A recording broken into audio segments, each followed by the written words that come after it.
Olá a todos os seguidores aqui do canal do Neve. Eu me chamo Leandro Vila Oliveira, sou um membro do Neve, sou doutor em Ciência das Religiões, mestre em História, professor também. E hoje eu vou falar para vocês sobre um pouco de mitologia nórdica a respeito de um dos mundos dessa mitologia, que é um pouco conhecido no grande público, que é chamado de Nastrond.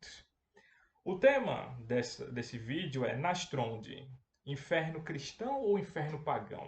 Eis a questão. Alguns de vocês podem pensar, mas Leandro, o inferno nórdico não seria Hel, ou Helheim, como também se encontra em algumas citações? Sim, mas também não. Aí pode parecer, mas você está sendo contraditório. Não necessariamente. A ideia de inferno que temos hoje em dia não é a mesma que havia no período medieval.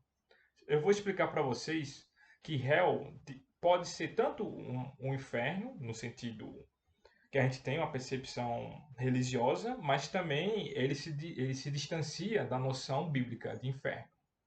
Para poder entender isso, eu vou ter que fazer uma pequena descrição sobre Hel, sobre Nastrond, e depois vou comparar os dois para vocês entenderem porque ambos podem ser interpretados como uma forma de inferno na concepção cristã religiosa em si. Primeiramente, Hel é tanto o nome do lugar, como também o nome da deusa que governa esse lugar, que é filha de Loki e Angrboda, que é uma giganta. Hel, ou Helheim, como é o nome do lugar, é descrito como uma localidade escura, ou seja, teoricamente seria no submundo, fria, mas aí vem um detalhe bem interessante. Em momento algum, as fontes descrevem Hel como um lugar de tormentos. Quando a gente pensa em inferno, a gente sempre pensa em inferno no lugar quente, com fogo, com enxofre, com demônios, e os pecadores estão sendo castigados pelos seus pecados.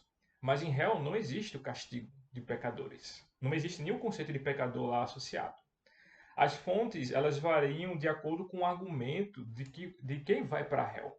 Por exemplo, na Edda em prosa, que é a melhor tem descrições sobre Hel, fala que aqueles que morreram sem glória no campo de batalha, ou que morreram de velhice, ou de doença, ou que foram assassinados, iriam para Hel. Porém, você tem outros poemas que, na Edda Poética, que fala que as pessoas iriam para Hel, mas não dá o argumento. Temos também poemas fora das Eddas, como o caso do Sonata Rec, que é um poema dedicado aos filhos do poeta lá do... que ele diz que os filhos deles, ele pedia aos deuses, a Odin em especial, que levasse os filhos a Valhalla. Mas no caso dele, ou seja, o pai, disse que ele já estava ciente de que iria para Hel. Mas a gente não sabe. Como assim ele já estava ciente? Será que ele já sabia que ele ia morrer de velhice? Ou que ele poderia pegar uma doença? Ou que ele não fez feitos de glória? Não se sabe. Ele disse que vai para Hel, mas você não sabe o motivo.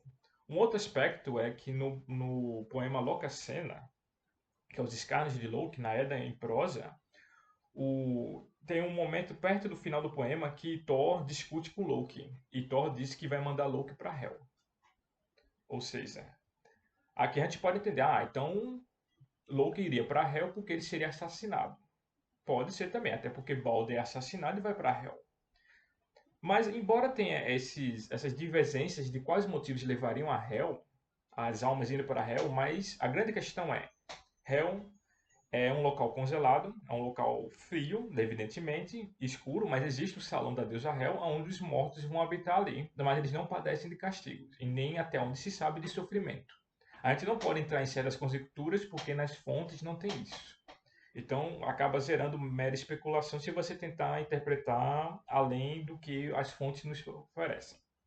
Mas agora vejamos, o que se tem sobre Nastrond? Nastrond, o termo significa costa dos cadáveres. É um nome sombrio, associa-se com o mar ou com um grande lago, e lagos também tem a costa ou a margem. E nessa localidade existiriam cadáveres que estavam espalhados nessa costa, por isso que o local recebeu tal nome. Nastrond, ele é pouco citado mesmo nas Eddas. Diferente de Hel, que você tem mais citações dessa localidade, até da deusa Hel também, sobretudo na Edda em prosa, quem tiver interesse. Nastronde só aparece em dois momentos nas Edas. O primeiro é na Eda poética, no poema Völuspá, que é um dos poemas mais famosos, inclusive tem tradução para o português, saiu lá na revista do Scandia, número 1, pelo Neve. Nas estrofes 37 e 38, ou 38 e 39, depende da versão que você use do Völuspá, é citado alguns lugares, e um deles é Nastronde, que vai dizer que é uma localidade longe do Sol, supõe-se que é no submundo, que existe um salão, ou seja, além da costa com os cadáveres ali, existe um salão naquele lugar, que dentro dele se encontram ossos de cobras, buracos no teto, onde existem serpentes vivas que gotejam veneno ali dentro, que é tanto veneno que ele forma meio que um alagamento ou um rio de veneno. E dentro daquele salão vão os homens que cometeram perjuro, que é um tipo de traição, cometeram assassinatos e assediaram mulheres casadas, ou seja, esposas. Eles cometeram adultério. Isso na versão do Völuspá. Além dessas características, desse salão, desses tipos de crimes que são punidos ali, das cobras, o relato do Völuspá cita mais duas características. A outra diz que no lado de fora, mais ou menos, haveria o dragão Nidhogg, que é uma grande serpente, que atacaria os mortos lá em Hel. Em Hel não, em Nastronde. E também menciona um lobo que vagaria ao redor do salão, ou dentro do salão, não se sabe, o mito não deixa isso claro, que também atacaria os mortos punidos em Nastronte. Ou seja, temos punição com serpente, punição com veneno, punição com dragão, punição com lobo. Isso tudinho eu analisei em um artigo, faz alguns anos que publiquei esse artigo. Depois eu vou comentar sobre esses artigos que eu publiquei sobre Nastronde. Vai ter inclusive o link deles aqui embaixo na descrição do vídeo para vocês acessarem. Então essa é a primeira descrição de Nastronde na Edda Poética no Völuspá. A segunda descrição é muito similar à primeira. Ela se encontra já no final do Gylfaginning, que é uma parte da Edda em prosa, ou melhor, a principal parte da Edda em prosa. É mais ou menos no capítulo 52, às vezes 53, depende da versão que você use ou a tradução do Gylfaginning. O Snorri ele vai citar que existem moradas sombrias, aonde vão os homens maus. E ele disse que uma dessas moradas sombrias é Nastronde. Ele pega basicamente a descrição lá do Völuspá e coloca no livro dele. Só que existe uma diferença. Ele não cita o crime do assédio às mulheres casadas. É uma diferença. E também não há menção ao lobo. Existe a menção de Nidhogg. Novamente o dragão está lá presente para punir os mortos. Apesar dessas duas diferenças quanto ao crime cometido e a presença do lobo ou não, o resto do relato é o mesmo. Nastronde é um salão para onde vão os mortos que cometeram determinados tipos de crimes que ali serão punidos. É um salão sombrio. Ou seja, como vão as almas, então Nastronde, tanto a costa dos cadáveres quanto o salão, eles perfazem um dos mundos dos mortos. E se vocês se lembrarem da concepção de inferno, o inferno, no sentido cristão, é um local de tormentos. Sendo assim, Nastronde faz muito mais lógica ser o inferno nórdico do que Hel. Porque Hel não há tormento em si para os mortos, em Nastronde existe. Mesmo que o pretexto de você ser condenado em Nastronde seja bem resumido, só são 3 atos.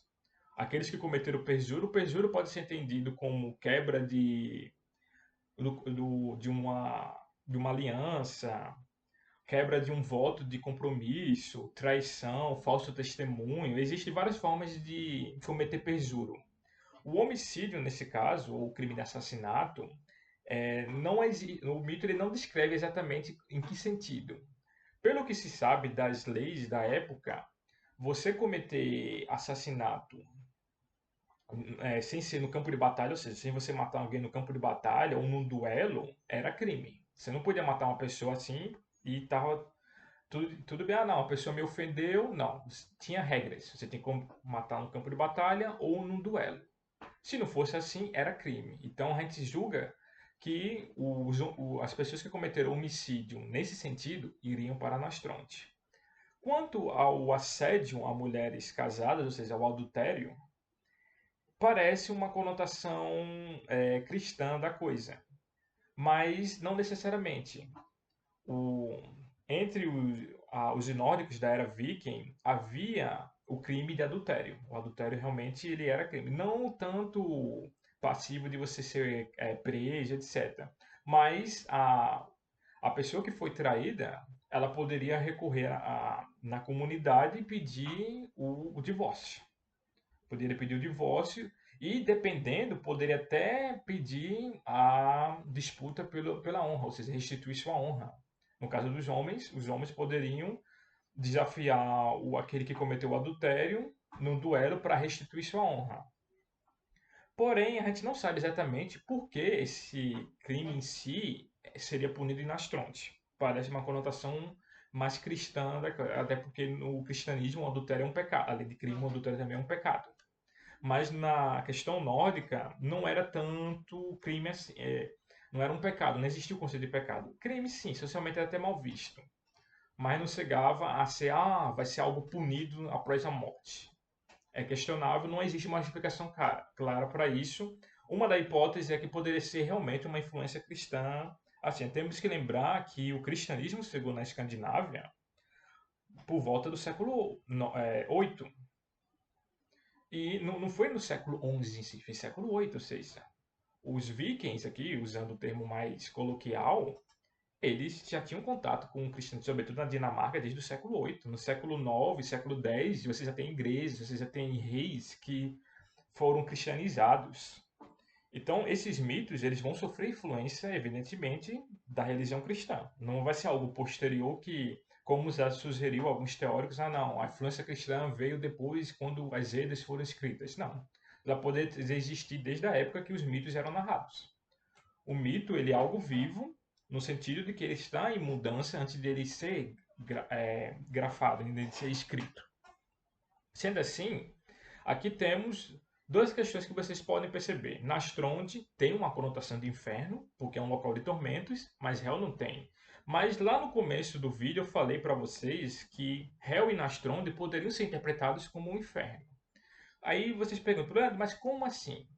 Na Idade Média, na Idade Média cristã europeia, havia uma concepção em alguns momentos de que o inferno estaria dividido em seções ou em partes ou em andares, se você preferir de uma forma mais fácil de interpretação.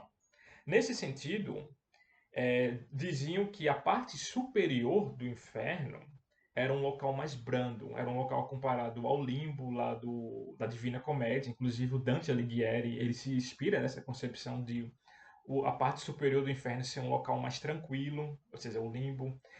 Alguns teóricos também, nos artigos eu cito eles vão comentar que essa parte do inferno mais branda, entre aspas, tem resquícios de outras crenças religiosas. Uma delas é o Seol, lá do judaísmo. O Seol é o mundo dos mortos. Ele teria sido adaptado para essa concepção de um inferno mais brando, a casa dos mortos. Inclusive, na Bíblia, especialmente já nos evangelhos, quando Jesus, após morrer, no Salve de Aleluia, Jesus desce à casa dos mortos para libertar algumas almas que estavam ali, que mereceram uma redenção. E alguns teólogos interpretam isso não como inferno. Jesus não foi inferno, Jesus foi a casa dos mortos, ou mansão dos mortos, ou Seol, ou Hades. Depende da Bíblia como eles interpretam o termo em si. Então, esse local que Jesus visita ali seria a parte superior do inferno, seria o primeiro inferno, que é um local mais brando que, na mitologia nórdica, como eu mostro num livro lá que eu publiquei, que é sobre o Ragnarok, o Apocalipse nórdico, eu mostro lá que Hel seria essa concepção da parte superior do inferno, ou seja, um local mais brando, para onde os mortos iriam, mas não padeciam de tormentos. Por sua vez, na concepção medieval, a parte inferior do inferno, ou seja, o segundo nível mais fundo, ele é comparado com um local de tormentos. Aí vocês se perguntam, da onde que vem isso? Isso vem de uma das influências mais digamos, mais derradeiro sobre isso vem da mitologia greco-romana, que é o Tártaro. Se vocês pegarem a mitologia grega em si, O submundo, que é chamado de Hades, ele é dividido. Você tem o Erebor, que é o campo das sombras, que é onde vão os mortos, que eles ficam lá vagando. Eles não necessariamente recebem tormentos, mas eles também não têm uma vida boa. Não é uma vida, digamos, alegre em si.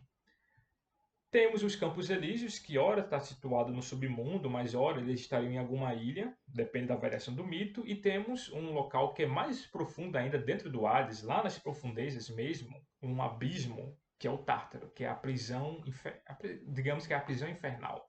É onde vão os titãs e os grandes criminosos que afrontaram os deuses ou cometeram atos que os deuses não perdoaram e decidiram condenar aquelas pessoas ao sofrimento eterno. Essa concepção de Tártaro é muito importante porque ela foi adaptada para o inferno cristão. Quando a gente pensa em inferno cristão, a gente pensa no inferno num local de tormento eterno. Ou seja, quando a Bíblia foi traduzida para o grego, a palavra inferno vem de infernos, que é latim. Mas antes disso, adotou-se o termo tártaro. E algumas versões mais antigas da Bíblia, em grego, vai usar a palavra tártaro para se referir a inferno. Enquanto a parte superior do inferno, que é onde Jesus desce lá, às vezes é traduzida como o Sheol, ou Mansão dos Mortos, Casa dos Mortos, mas o inferno em si é o Tártaro. E se a gente pegar o Nastronde é um local de tormentos, que também fica no submundo, que talvez seja dentro de Hell. Eu digo talvez porque não existe uma descrição exata da geografia mitológica. A geografia mitológica ela é imprecisa. Ou seja, às vezes o mesmo lugar pode estar em diferentes localidades. Pode acontecer isso. Por exemplo, na mitologia nórdica você tem relatos de alguns rios e lagos que num poema diz que ele está em tal localidade, em outros já diz que ele está em localidade totalmente diferente. Então, alguns teóricos interpretam Nastronde como estando talvez dentro de Hell, ou seja, na parte mais profunda do submundo de Hell lá, e por isso que Hell seria o inferno superior e Nashorn seria o inferno inferior. Ou seja, então os dois teriam sim uma conotação de inferno nesse sentido medieval, porque existia isso. Dante faz referência a isso, por isso que ele divide o inferno em 9 ciclos. Ele não é o único, existem outros poetas, escritores que também dividiam o inferno em vários ciclos. Você tem os apocalipses apócrifos, que também falam de um inferno superior e um inferno inferior, inclusive inferno contendo zelo, ou seja, zelo, neve. A gente vai lembrar disso lá em Hell. Hell é um local que tem neve, que tem gelo. Então, a construção de Hell de Nastronde tem conexão, sim, com a mentalidade europeia sobre os dois infernos. Isso eu explico melhor lá no livro. Comento um pouquinho também nos outros 2 artigos. E espero que vocês tenham entendido, que tenham gostado dessa explicação. Para mais detalhes, confira os 2 artigos, confiram o livro também, ele está à venda lá na Amazon. É em EPUB, no caso, o livro. Tem um capítulo específico que eu detalho essa questão do inferno superior, que é Hell, do inferno inferior, que é Nastronde. Faço a comparação entre os dois, analiso o simbolismo entre ambos, mostrando que dentro da mitologia nórdica existem referências aos crimes de homicídio, de perjúria e até de assédio a mulheres casadas, que não seria totalmente uma invenção cristã, mas existe sim uma influência cristã. A própria palavra hell influenciou na língua inglesa a palavra inferno, que é hell com 2 L's. Então vocês notam que, quer queira ou não, você tem um mito original lá de origem pagã, mas que ele sofreu em determinado momento alguma influência cristã ali para organizar algumas ideias. Mas lá nos artigos e no livro eles estão melhores explicados. E eu encerro por aqui e convido vocês para dar aquela curtida, acessar o nosso lembrete também, consultar o nosso canal, nosso blog, as redes sociais também do Neve, que teremos outros vídeos, alguns vídeos já lançados sobre temas diversos e outros mais sobre mitologia.